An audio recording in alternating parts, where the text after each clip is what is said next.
Lyrical, name that tune. And I feel like I almost, this one you should know, and I almost gonna give you I don't know. I don't know how hard to make it. You know what I mean? It's like one of those things. Because I think you miss the whole point if you don't hear the opening line. So try to name the band, not necessarily the song, but you could name the song too. Dave Because Matthews. Sorry. Never mind. yeah, what was that? Dave Matthews. Wrong.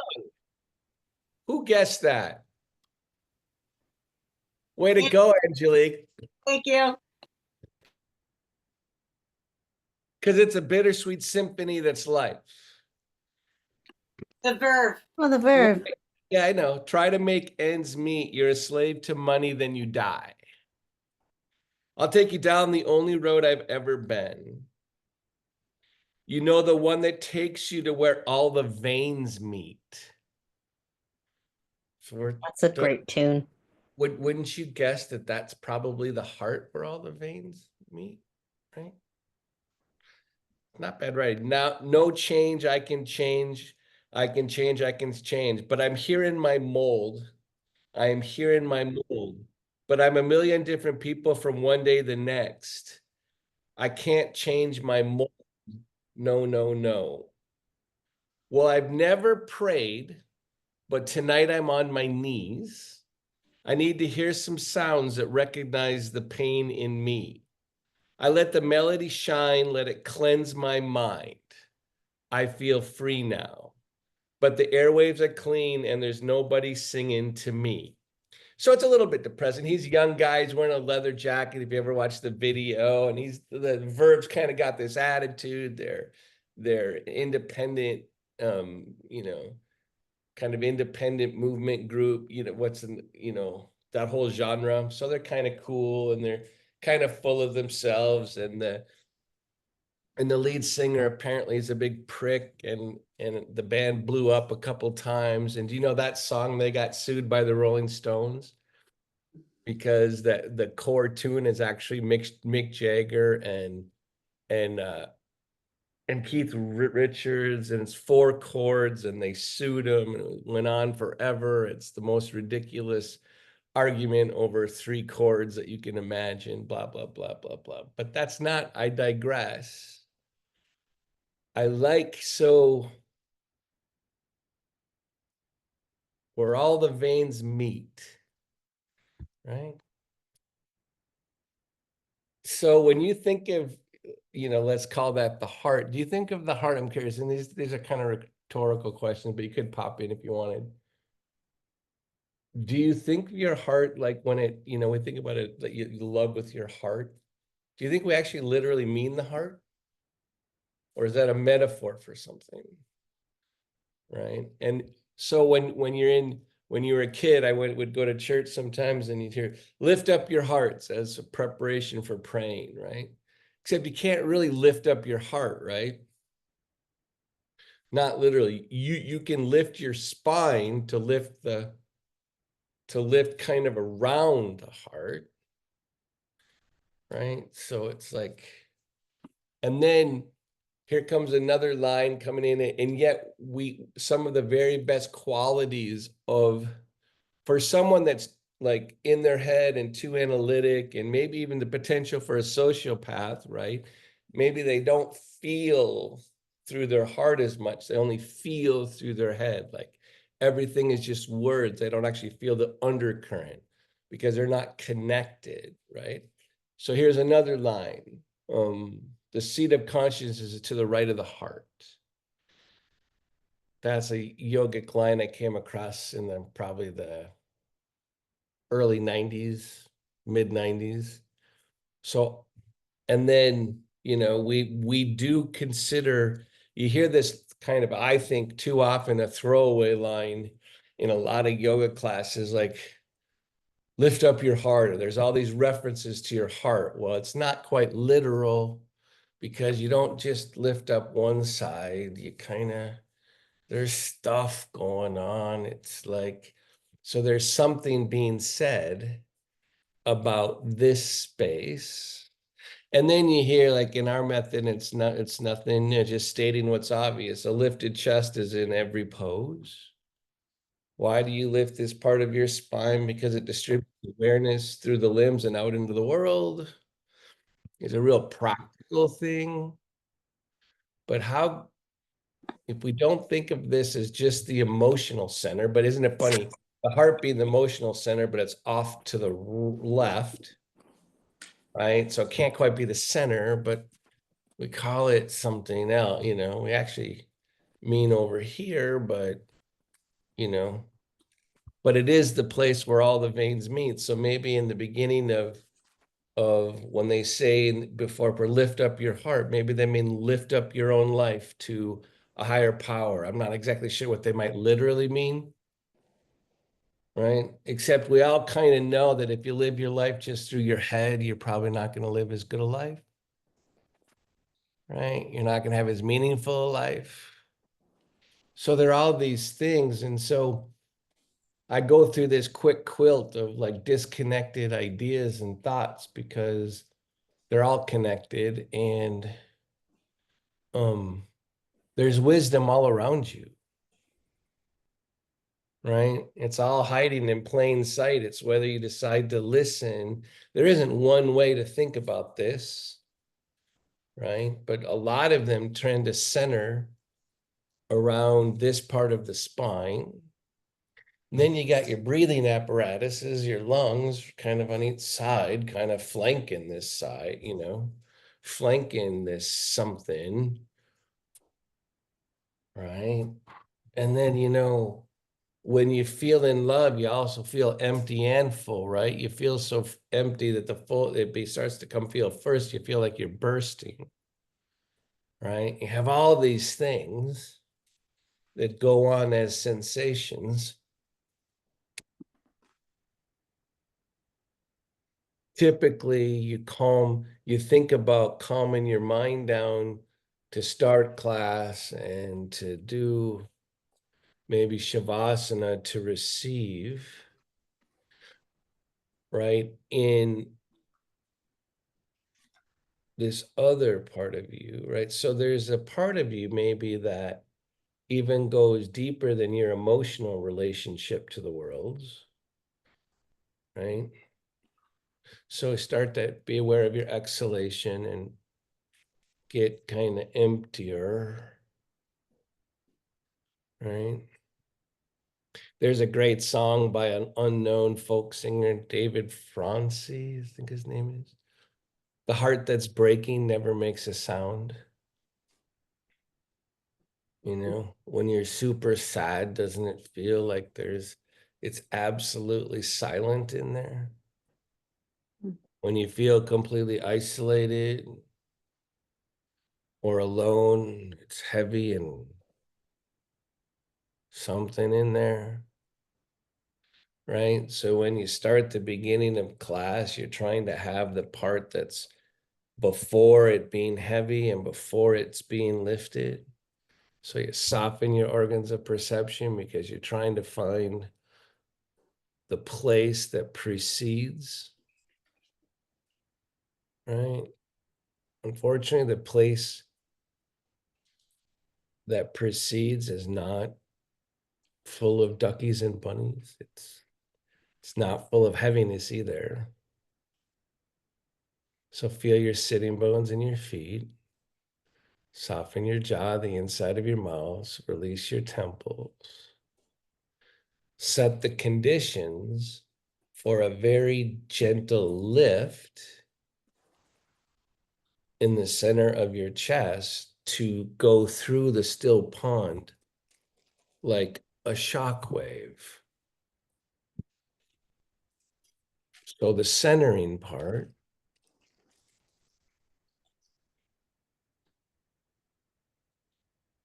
the grounded part, setting the conditions for more of your emptiness, the part that precedes to be part of your expression.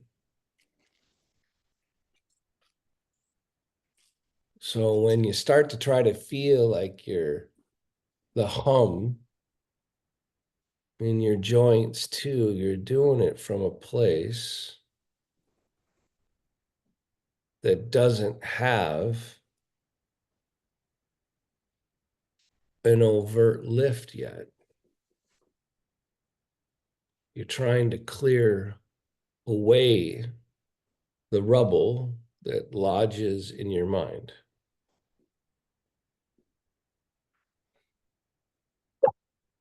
So now, as you feel your sitting bones, at the same time, connect the slight lift in your chest. Start to rise up simultaneously with the drop. Notice that your inhalation is happy when you gently lift your chest. It gets permission to fill more of the vessel.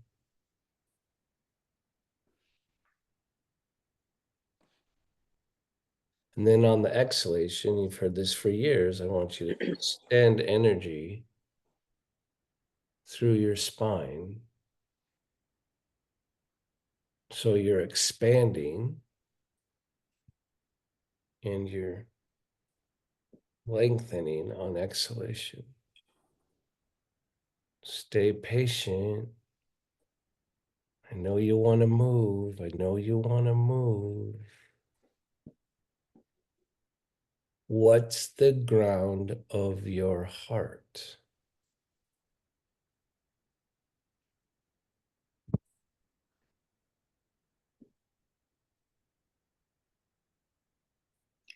It only best appear when your mind is quiet.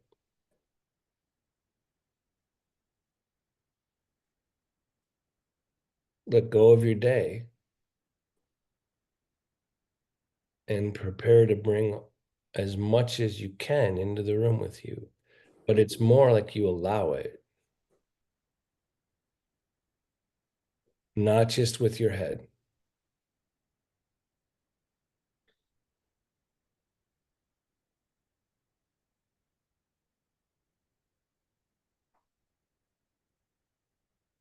Don't just allow with your head.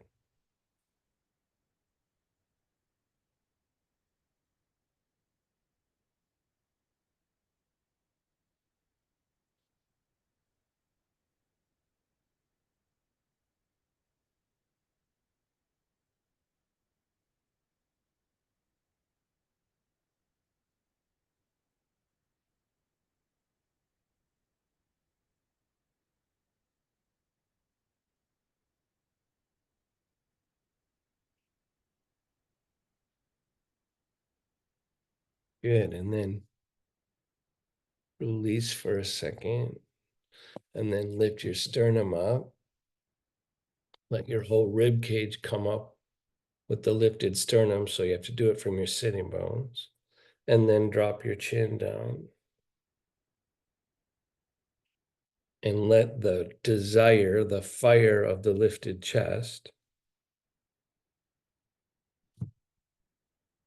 come up as the mind tries to descend in humility. And let your rib cage, which surrounds the center of the chest, receive the center of the chest.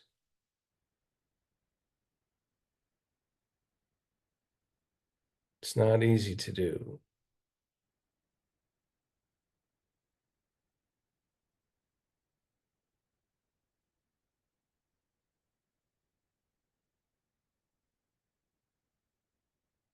Good. And then raise your head up.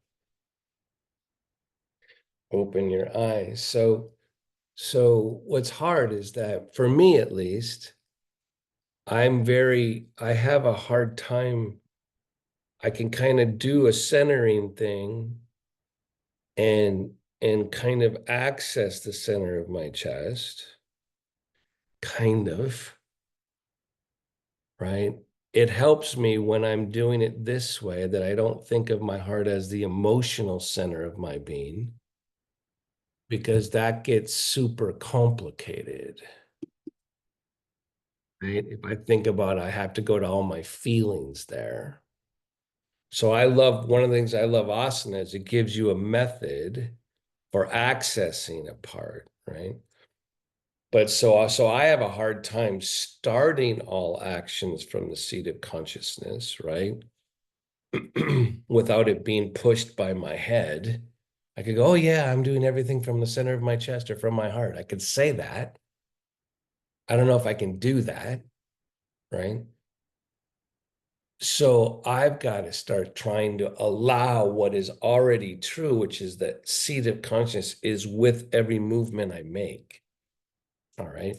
So the reason why I didn't want you to move too much too soon is once you start moving a lot, right? It is a way of waking up the center of your chest, but try to, before we start moving a lot, let's try to locate in space. What we're trying to get is your mind to be calm enough to be in the center of your chest, right? So the center of your chest can get more direct expression in asana, right? So I'm gonna, like, if you can, put your hand on your collarbone. I'm putting my thumb and a finger, like, and then I'm gonna put my hand on the crest of my rib cage. And because my mind has a hard time allowing this space actually, right? I'm trying to use the reference, like same way I use my sitting bones to find my midline. I'm trying to use the actual touch on my collarbone and my rib cage for my mind to go, oh, there's a space in between where I can feel the touch.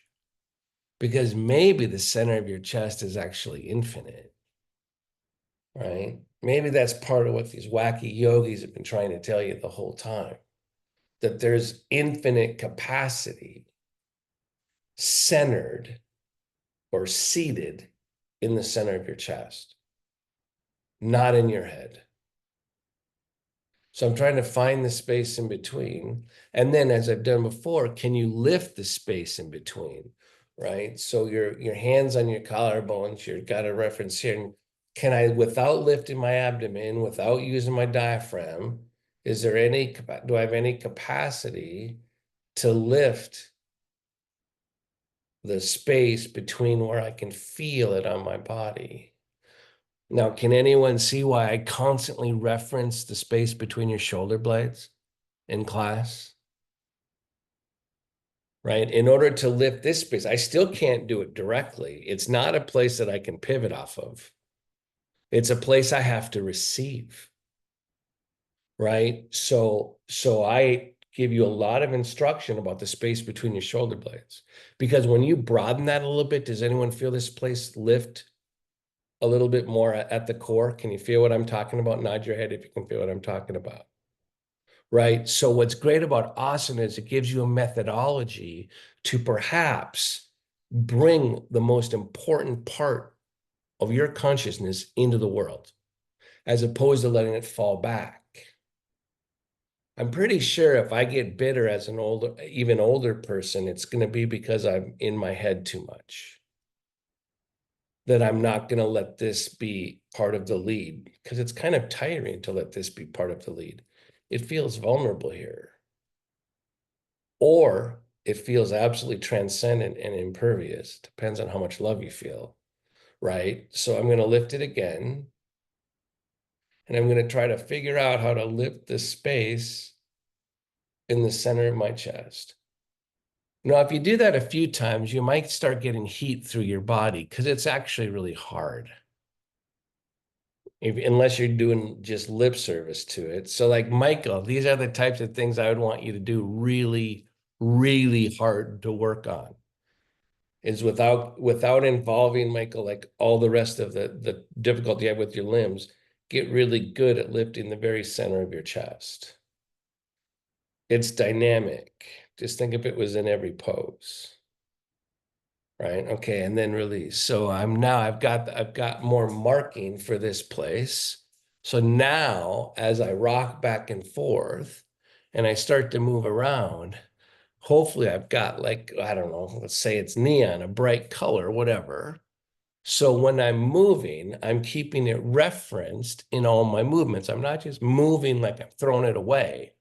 I'm moving in a way that's trying to get the center of my chest moving in relation, the center now, not just like, can I see that part of me?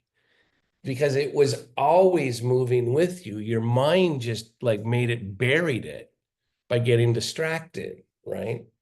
So now I'm going to stop again. And as I was moving, you're thinking about this part moving, notice that the weight is changing on your sitting bones. So now I'm going to try to get the sitting bones a grounding sensation, because once I get the sitting bones underneath it, maybe, just maybe, you can feel the potential for even a more gentle lift in the center of your chest. So now when I'm moving around, I'm actually having my sitting bones. And remember, as soon as I find my sitting bones, I get a chance to have my midline. And now I'm getting even more of the empty space of my spine to help me find the movement in the center of my chest. We're in such a hurry. We don't want to like have this, your spine all the way in the pose. So for whatever reason, the mind resists allowing your spine to be with you in space.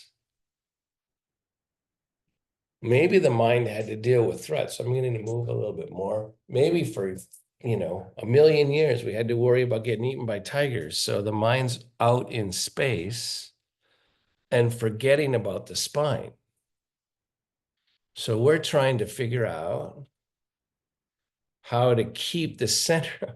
Once I start seeing it, it's like, how the hell do I not have that move with me all the time? Well, my mind gets distracted. Right? So I'm just watching this space move over my sitting bones. This space go down. You can start to see how yoga poses are constantly opening this space. So I'm kind of doing the beginning of upward facing dog, right? Of the back bend while I'm forward, and I'm watching my sitting bones, but I'm having everything revolve around the center of my chest, right? Like this is being the optimal spot. Oh. So if you want to collect, so watch what happens like when, when, so try to like do something wrong. I'm always like learning from mistakes, right? So if I'm trying to find the center of my chest, if I clench my jaw and squeeze my teeth together, it's like this becomes like more metallic tasting. Like I don't feel it the same way. It's not so cool, right? So that can't be right. Right. So I'm trying to figure out how to have this be, instead of locked down, or now if I really slump my shoulders forward, right, and drop my sternum. Can you imagine doing yoga from here? You'd just be like, your arms would just be like, you'd be like a little scarecrow, right? You'd be like, oh, you'd just be moving your limbs. Boy, I've seen a lot of people just move their limbs, traditional students that are just moving their limbs, right? And then back. So I'm going to rock around again, right? And instead of going, a lot of you want to move so early, so quick, because you want to go quickly to where it feels better, right? But remember, the center of the chest precedes all of it, right? And so I'm starting to feel it, and I'm trying to like know that I want all of my poses today to keep the center of my chest, the seat of consciousness, right? The place where metaphorically all the veins meet, the part that I'm supposed to lift up to actually take in the glory of transcendence, the potential of transcendence. All right. So now I'm going to keep, like we always do to warm up, I'm going to keep moving a little bit and keep opening the spaces, right? So I'm taking my legs apart. And I'm repeating the process because I'm wanting to lay down enough tracks to keep my spine in the center of my chest directly in different body positions. So I'm doing this again. I'm going through, I'm being patient. I'm knowing that, you can walk down a path and then you can always notice more things as you walk down a path, always. And that's what I'm doing. I'm watching different things about the movements, right? And I'm letting it all be more connected. So when I do start to move an arm, right? But I want it to move energy in my legs, right? Because if I can keep it here, I stay connected to my legs, right? And so any movement becomes integrated with the whole, right? With my whole body. So this goes out, and like we taught many times before, I've tried to get you to have a movement of your arm come through your midline like a shadow. Well, it turns out that that becomes more integrated if this is staying open as the movement's happening, right? So now I'm going to do it on this side. I'm going to have more pain. So I have to like know that I don't want the pain to actually change the thing that's moving through me, because I'm trying to keep this space open so it stays in contact, right? So now, notice some real, weird things. Like again, I keep learning about potential by doing things wrong. So now I'm gonna clench my jaw and do this. Doesn't feel the same, right? I can't feel it the same way. If I close this part of my spine, this part of my spine doesn't get as connected to my movement, right? So I'm going through doing it wrong, going like, wow, right? And so people that are constantly clenching their jaw or pressing their tongue really hard against the roof of their mouth are actually shutting down this potential. And so now I'm going to do it right because I don't want to end wrong, right? I want this to go open. In order to get this more open, I got to feel my sitting bones, even if I can feel what my feet are. And then I'm going to open, and then I'm going to come across and let it travel right through me, even though this is collapsing a little bit, right? I'm trying to keep it open, but not physically necessarily, right? There's so much going on here in a movement that everyone wants to rush through, including me, right? We all want, the mind goes, wait, I already get this. And the answer is no, your mind doesn't get it. That's part of the point. That's why you keep walking over the same path over and over again, because you've left so much behind. You're denying so much. So I'm keeping my spine lifted as I come down, making sure you don't fall out of your chair. So I'm holding on to my footrests, right? So again, I'm trying to keep it all lifted. So, and legs back together. So some of you, well, probably most of you wouldn't know this, but when you lift your chest really hard and you come down slow, you're doing part of Parsvottanasana. All right, and you're coming down. There are a whole bunch of poses where you come down like this and you keep it lifted the whole time. So give it a try, right? So in Parsvottanasana, your one leg would be behind you and it'd be in front of you. So your legs would be more of a mirror for your spine. It'd be like more in the same plane as your spine. We have our legs off to the side, right? It's okay. But you're coming down and you're trying to stay in your midline as you lift your chest and descend. So you can see how Parsvatanasana gets going, because if you're doing the full pose, your hands are in prayer behind your back, right? Because you're trying to get everything into your midline. So let's try to get everything into the midline. So let's bring your hands into prayer. So I've been building on this for a long time, right? So the last few weeks I've been having you do this and trying to have you touch the earth when you do this and find your legs, and then connect last week more of your joints, because there's emptiness in the center of your joints if you allow, and then you bring your fingers together if you can, doesn't matter if you can't, right? And you're trying to let there be, and then you're trying to have it all connect. And you're trying to make sure the center of your chest opens the skin on your palm. And the skin on your palms opens the center of your chest. And you start to get, there's no such thing as a one-way street in an asana.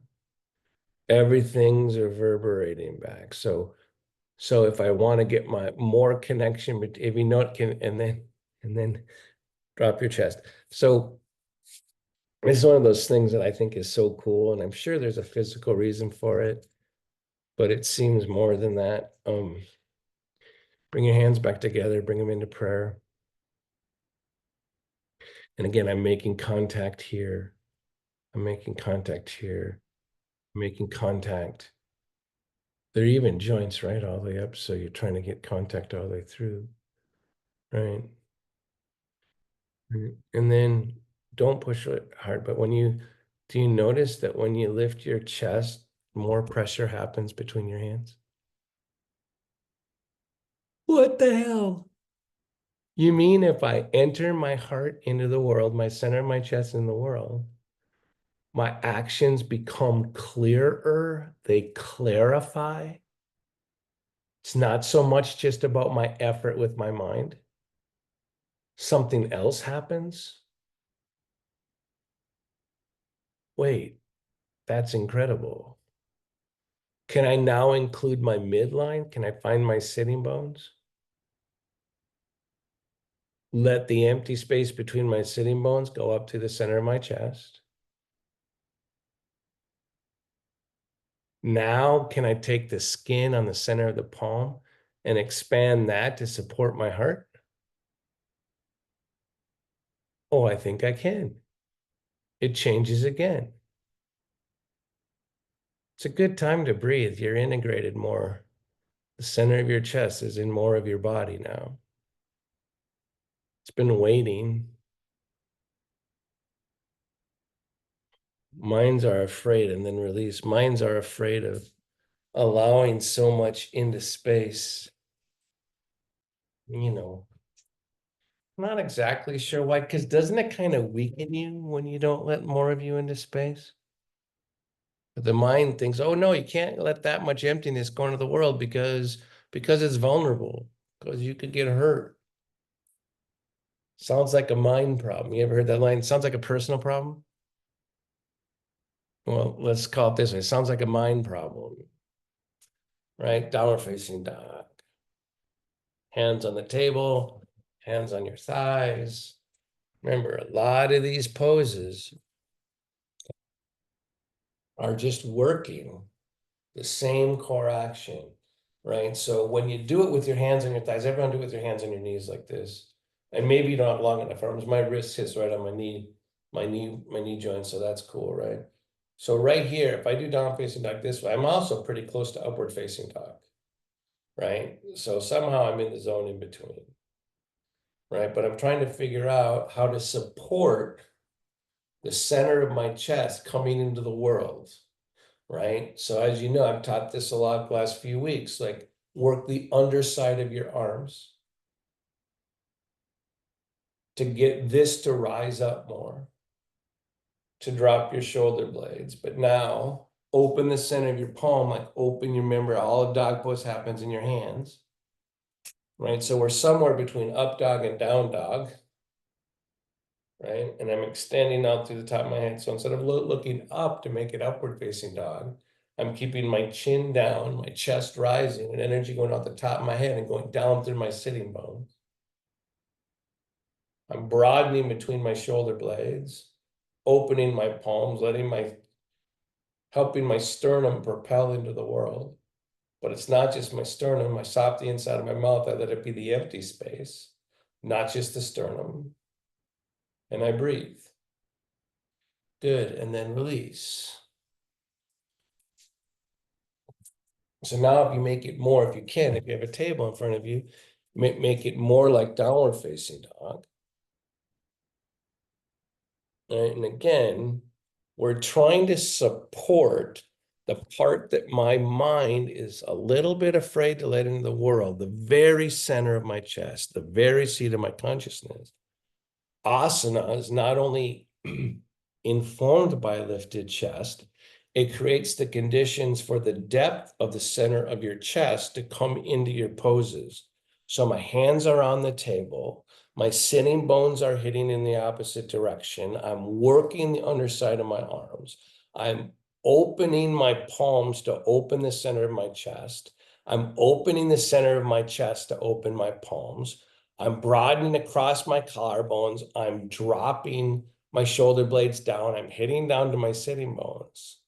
And I'm letting this structure of this asana help the center of my chest come into the world while I look down.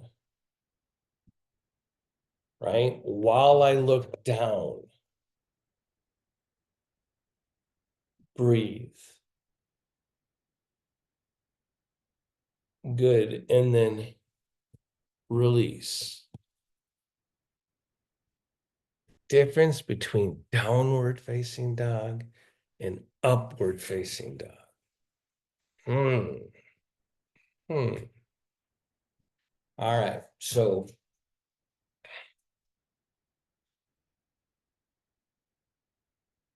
upward facing dog. But now I want to change the base. I'm going to make it a little bit more like cobra, a little bit more like the setup for headstand, a little bit more like pinchamirasana, like all these things that doesn't even matter if you know the words, right? So I'm coming forward onto my forearms. I'm making the bones hit the bones.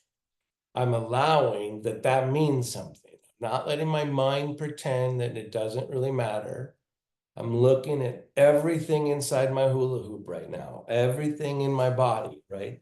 Because I want to set the conditions so when I lift my sternum, when I lift the energy around the center of my chest, that something remarkable comes into the world and is allowed to. So I've got this connection. I'm actually this time, boy, you could do it either way. You could do it with your hands folded. You could do it like this. I'm going to fold my hands. I want it a little bit more like headstand, right? And I'm making sure that the triangle between my hands and my forearms and my thighs is solid. I'm going to find my sitting bones and I'm going to spread across my sacrum and let that be an opportunity to broaden between my shoulder blades and lift the center of my chest. I'm going to drop my shoulder blades down. I'm going to lift my sternum up and I'm going to start coming up. Right? And as my head starts to come up, my shoulder blades has to drop down equally, right? And broad, and I start looking up. But I'm really wanting, see, when I start doing that, I lose the connection between my forearms and my femur bones. I don't want to lose that. I want to stay on the earth, right? And I want to have my center of my chest emerge out of the strength and grounding of the earth. Breathe. Good, and then release. The collapse is also informative. From the collapse, emerge the pose again.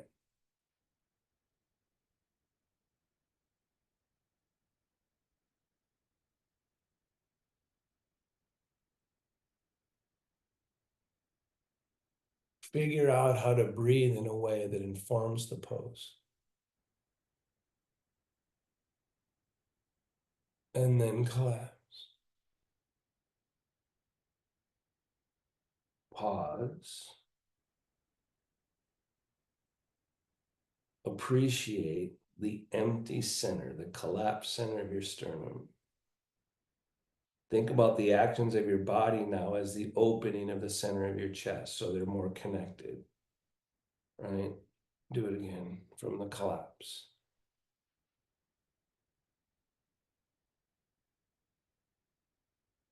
Kind of get the idea of rising out of the ashes.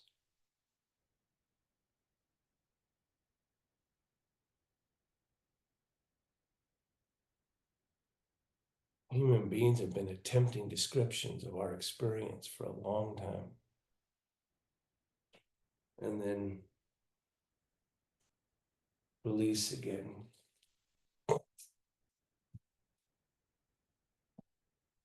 Take the legs wide.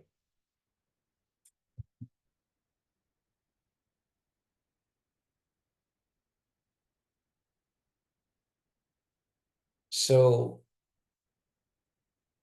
I'm not trying to call you out, but am I right to, if I were in the room, I would know for sure. Nod your head if this is a little bit getting tedious. Yeah. Anyone else to admit that? You're saying, why am I working so hard in a space that feels frustrating? Interesting, right? All right, so I'm leaning this way. I'm pressing down, and I'm gonna get open again.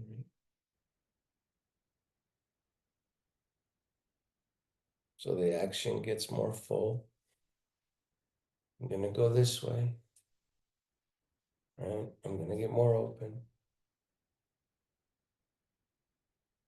So when things feel like they're closing in, get more open again. This is what's important about guiding your own practice, right? So I'm going back and forth for a while. Okay, letting the actions not be so intense. Let it be right as rain. That's a line out of Matrix, by the way. Take a bite of that cookie. You'll be right as rain by the time you're finished with that cookie. The oracle says to Neo, right? Because it's hard to come right up against it, right? Right up against where the resistance is. You have to honor the resistance. Legs back together. Elbows on the table, right?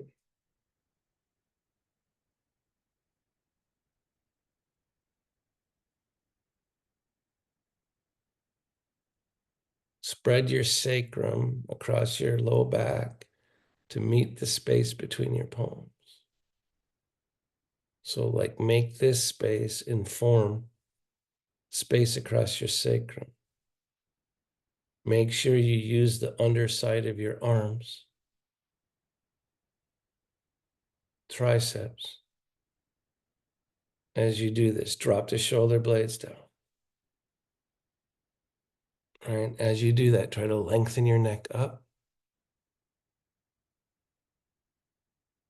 As you hit your sitting bones down. Oops, I forgot to broaden across my sacrum. Broaden the space between my shoulder blades as I'm lengthening my spine up and hitting my sitting bones down. I'm going to make sure my palms open.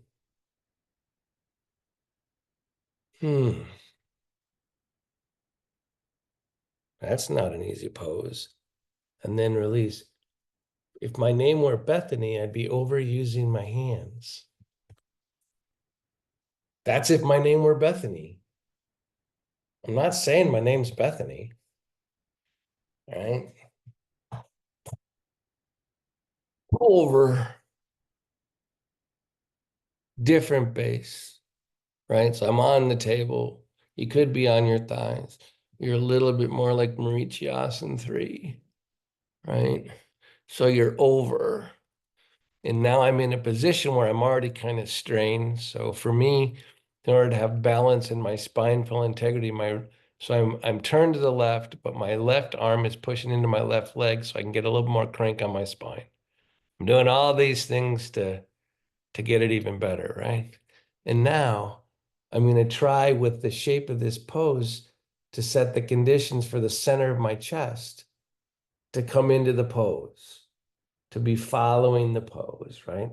And then once I get there, I'm going to slightly try to turn the tilt of my mind towards the sky, right? Without sacrificing down, and breathe. So it turns out that lighter part of the center of your chest can come even when the effort's more extraordinary. Good, and then release. So a lot of times the center of your chest is taught, oh, just surrender. They use this kind of barfy word like surrender and submit. It's like that never works when you're in a real strainful pose, a straining pose, right? You're gonna go the other way now. And again, I know to, do things like get my hand here. So when I'm here, I already have, if I don't do that, my spine collapses, right? If I do this and I get my balance right, I'm going to get a much better pose, right? So I'm trying to get all the actions together. Of course, lift on the collarbones, hit down through your sitting bones, get your spine lengthened.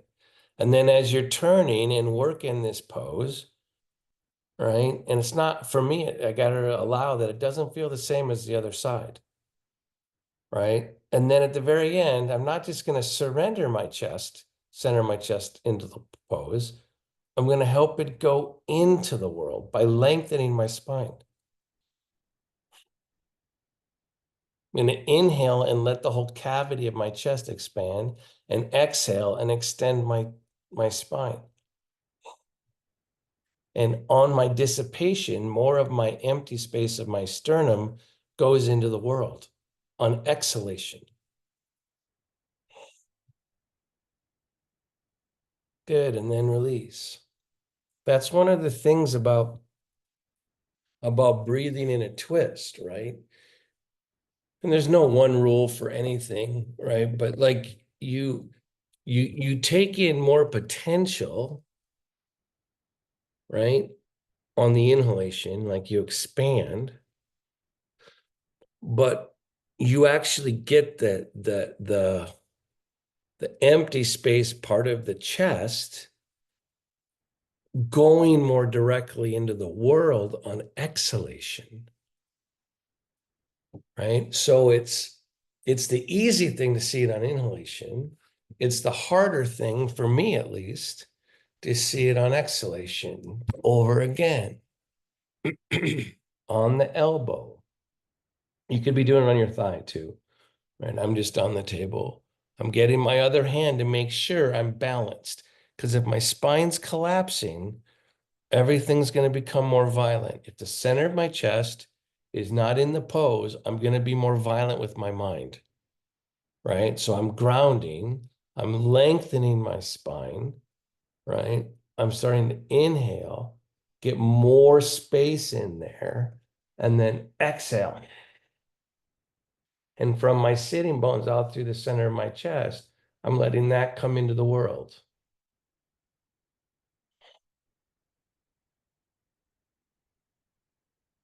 I'm not just surrendering that space.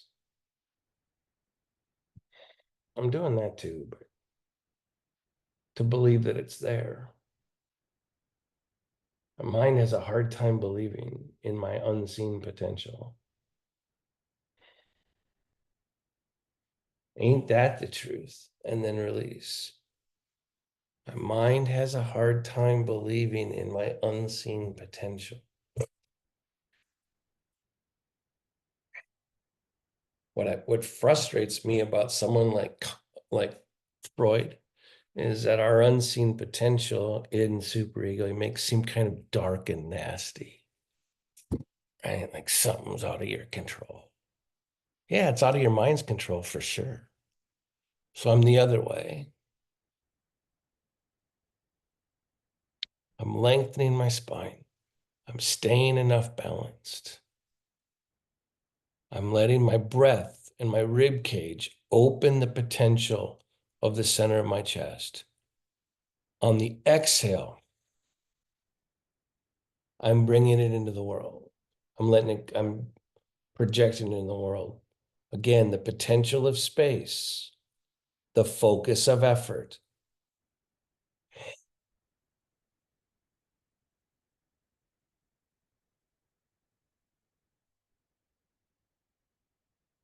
Good, and then release. Doggy. All right. I'm gonna move around a little bit because there was some effort in that one. What the hell? That was some focus and some effort. And I can kind of tell that my mind will get too damn serious if I don't open my shit up some more. So I'm gonna go up over the back of my chair. I'm gonna remember that not everything has to be so hard. That upward facing dog is not the only back bend. There are back bends that fall open over the back of my chair. I don't have to live in such a small world. But I need to know that such a small world is part of the world, right? Where every little thing matters, it's also true. Right, up and over the back of my chair again. I'm feeling the need to have a little bit of joy here, so I'm gonna flap my knees like I'm a butterfly. Right? Gonna remember that what the hell, not everything has to be so serious. I move my legs a little bit because I'm preparing for Shavasana. Right? I'm remembering that my seriousness does not take in as much nourishment. Right? In order to take in nourishment, I need everything to take in the nourishment. If you've had frustration happen during this class, then that's that's just information, right? Don't judge yourself about it, right? Don't judge the class either, right? It's like, all right, and then start to like find some symmetry.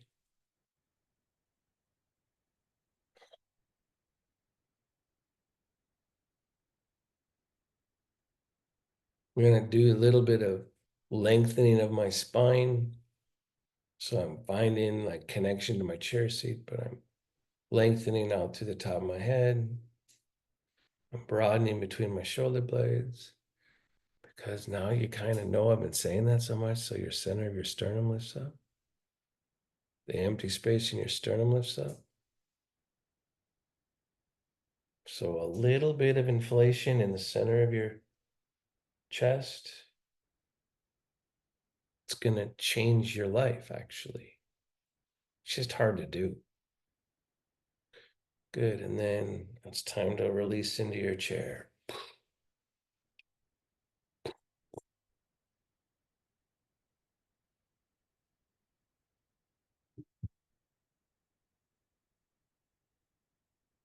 Lips together, teeth slightly apart. It's my empty space that needs the nourishment. Even the empty space in your muscles. Got to get the mind out of it. So soften the skin on the forehead and around the temples, the inside of the mouth. Without any effort, allow the center of the sternum to rise, but without movement.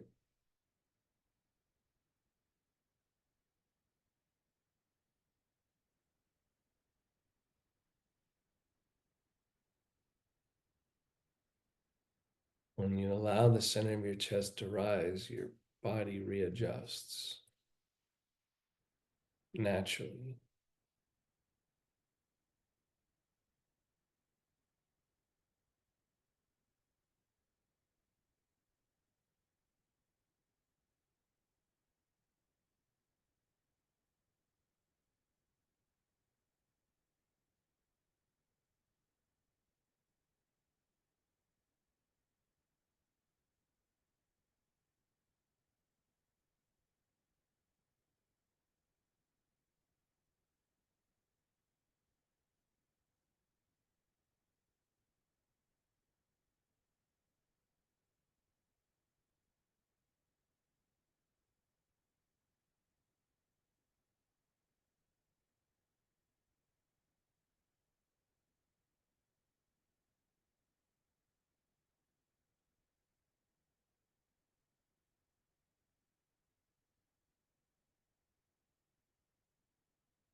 Feel your breath. Don't change it.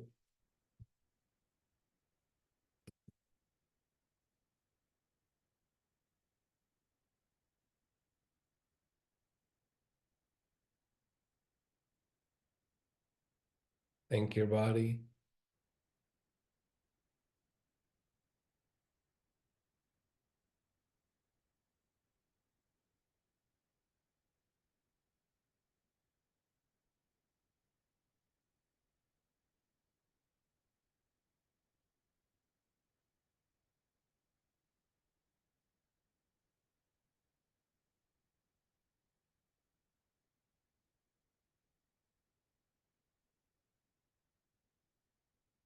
Start to bring yourself back. Slightly deeper inhalation, slightly longer exhalation.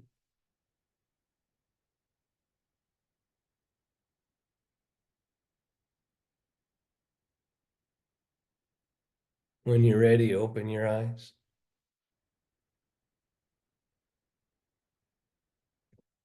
Close them again if you want.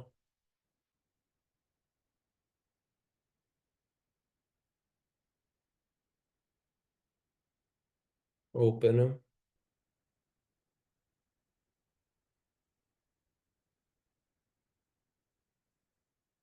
Prepare for the rest of your week.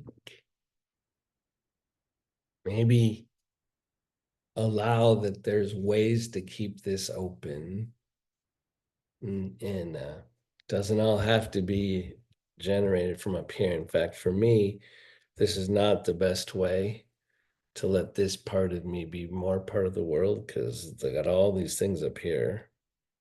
But if I just go through the things I know, I can get it into the world better, and my mind then can be informed by this opening, as opposed to my mind trying to open this, right? And I find it to be more effective to go in reverse. All right, everybody, hands together. Namaste. Spirit in me bows the spirit in you.